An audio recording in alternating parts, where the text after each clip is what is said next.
दोस्तों नमस्कार, स्वागत है आपका। काफ़ी दिनों बाद हम मिल रहे हैं उत्तराखंड के बारे में, करंट अफेयर्स के बारे में बात करने के लिए।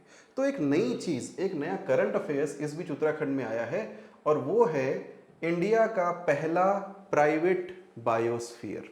तो बात करेंगे बायोस्फीयर होता क्या है और किस तरीके से बायोस्फीयर रिजर्व से ये अलग होता है और क्या खास बात है कि इसको इंडिया का पहला बायोस्फीयर कहा जा रहा है, प्राइवेट बायोस्फीयर। तो ये उसका एक फोटो है। तो आपको दिख रहा होगा बीच में एक नदी है। तो इस नदी के आसपास उत्तराखंड में एक बायोस्फीयर डेवलप किया गया है जिसको नाम दे रहे हैं Rajaji Raghati biosphere reserve. So this is the name, ये याद रख लेना, प्री में पूछा जा सकता है। तो बायोस्फीयर का नाम क्या है? Rajaji Raghati biosphere. I am sorry, it's not a reserve, right? So 35 acres का, this is a private forest initiative कि हमें एक प्राइवेट फॉरेस्ट बनाना है 35 एकर्स का। किसने किया है? नाम है विजय धस्माना और दूसरे इनके पार्टनर हैं जय धर गुप्ता। तो इन्होंने बोला कि हम एक एरिया खरीदेंगे 35 एकर्स का और वहाँ पे फॉरेस्ट बनाएंगे। तो यही इन्होंने किया। और ख़ास बात यह है कि ये राजाजी नेशनल पार्क के बगल में ही है, यानी शिवालिक का जहाँ पे हमारी एक रेंज है, राजाजी नेशनल पार्क उत्तराखंड के साउथ के एरिया में है, यूपी को टच करता हुआ। तो उस एरिया में एक रिवर है, रिवर फ्रंट के आसपास में उन्होंने ये 35 एकर्स का बायोस्फीयर डेवलप किया है। अब क्यों और कैसे? तो पहली चीज़ ये है कि ये चाहते हैं कि भाई हम ये दिखाएं कि फॉरेस्ट के साथ में कोहैबिटेशन किया जा सकता है, इंसान और बायोडाइवर्सिटी, मनुष्य और फॉरेस्ट एक साथ रह सकते हैं। तो इसका एक मॉडल बनाने के लिए, एक हार्मोनियस मॉडल दिखाने के लिए इन्होंने इसको शुरू किया है, पहली चीज़। दूसरी चीज़, ये कभी एग्रीकल्चरल लैंड हुआ करती थी, यहाँ पे यूकेलिप्टस के पेड़ थे। तो इन्होंने क्या किया, सबसे पहले यूकेलिप्टस के पेड़ हटा दिए। The reason, eucalyptus is not good for land. आपका जो पूरा वाटर होता है आसपास उसको ख़त्म कर देता है and doesn't let other trees grow nearby naturally. So उसको हटाया। फिर इन्होंने वहाँ पे जो लोकल वेराइटीज़ थी, ऐसी बहुत सारी हंड्रेड्स ऑफ ट्रीज प्लांट किए। इनका कहना है कि 3-4 साल अभी लगेंगे इस प्रोजेक्ट को पूरा होने में, उसके बाद ये पता चलेगा क्या हो रहा है। और साथ साथ में एक और काम किया, कंटूर बनाए। What is contour? कंटूर हमने ज्योग्राफी की क्लास में भी देखा है। बेसिकली स्लोप के अलोंग आप लाइंस बना देते हो सो दैट वहाँ पे वाटर रिलेटेड इरोजन कम से कम हो, वाटर की रिटेनिंग कैपेसिटी उस लैंड में बढ़े और उसका जल स्तर, उसका जो वाटर लेवल है वो भी ऊपर जाता है। Now what exactly is a biosphere? तो ये सिंपल सा इकोलॉजी का टॉपिक है जो आपने बचपन में पढ़ा होगा। बचपन में मतलब जब तैयारी कर रहे होंगे, अगर कभी तैयारी शुरू ही करी है तो अब पढ़ लो। 3 चीजें हैं, 3 स्फीयर्स हैं अलग अलग। Lithosphere means what ever is on the land, biosphere sorry hydrosphere is what ever is in the water and atmosphere is air. ठीक है? तो इस दुनिया में 3 चीजें हैं, लिथोस्फीयर, हाइड्रोस्फीयर, एटमॉस्फियर। जहां ये तीनों इंटरैक्ट करते हैं, जिस एरिया में ये तीनों होंगे उस एरिया को बायोस्फीयर कहा जाता है। यानी जहां पे कोस्टल एरिया है, नदी के पास का या समुद्र के पास का, वहां पे आपको लाइफ ज़्यादा दिखाई देगी, बायोडाइवर्सिटी दिखाई देगी। और लाइफ के लिए वाटर होना नेसेसरी है, लाइफ के लिए लैंड होनी नेसेसरी है, लाइफ के लिए ऑक्सीजन होनी यानी कि एयर होनी भी ज़रूरी है, नेसेसरी है। So that is basically biosphere, right? इसको इकोस्फीयर के नाम से भी जाना जाता है। It's a very narrow zone where life is possible. It is the zone in which life can be sustained by whatever available resources are. Now, biosphere reserve ये कुछ और होता है। ठीक है?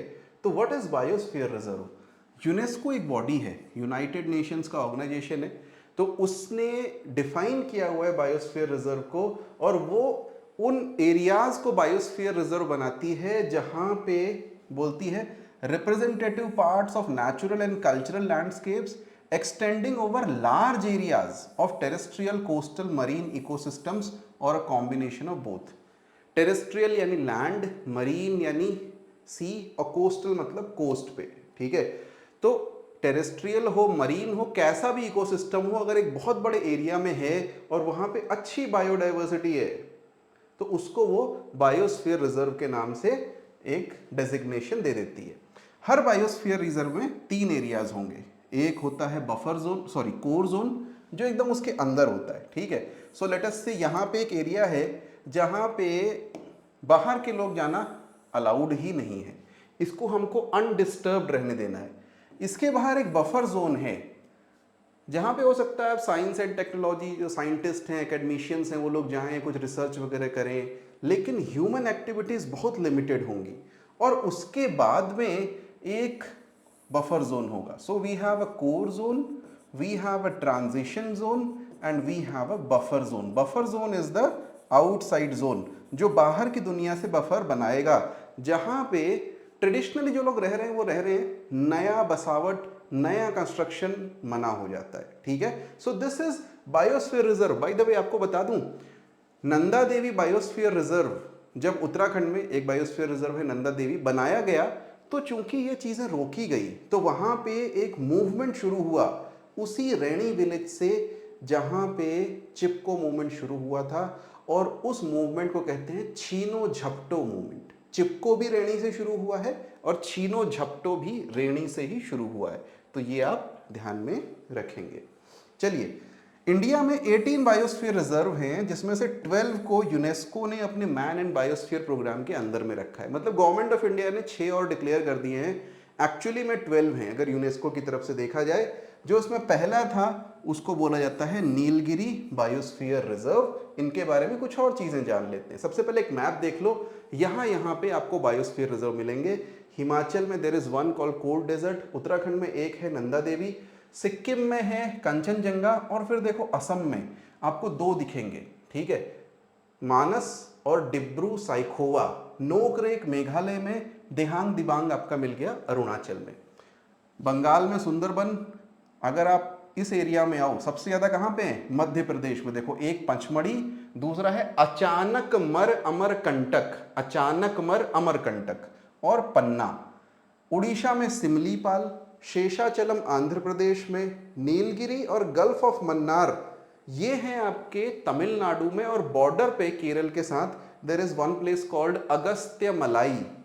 इसके अलावा सिर्फ एक और है जो है कच्छ बायोस्फीयर रिजर्व गुजरात में। So these are the 18 biosphere reserves recognised in India. इसमें से कुछ जो आपको याद करने, सबसे पहले तो ये जो 6 है ना, ये मैन एंड बायोस्फीयर प्रोग्राम में नहीं है। Kutch is not in man and biosphere program, Seshachalam, Dibru Saikhowa, Manas यानी असम के कोई भी MAB में नहीं है, यूनेस्को रिकॉग्नाइज नहीं है। देहांग दिबांग यूनेस्को रिकॉग्नाइज नहीं है। कोल्ड डेजर्ट यूनेस्को रिकॉग्नाइज्ड नहीं है, ये याद रखेंगे।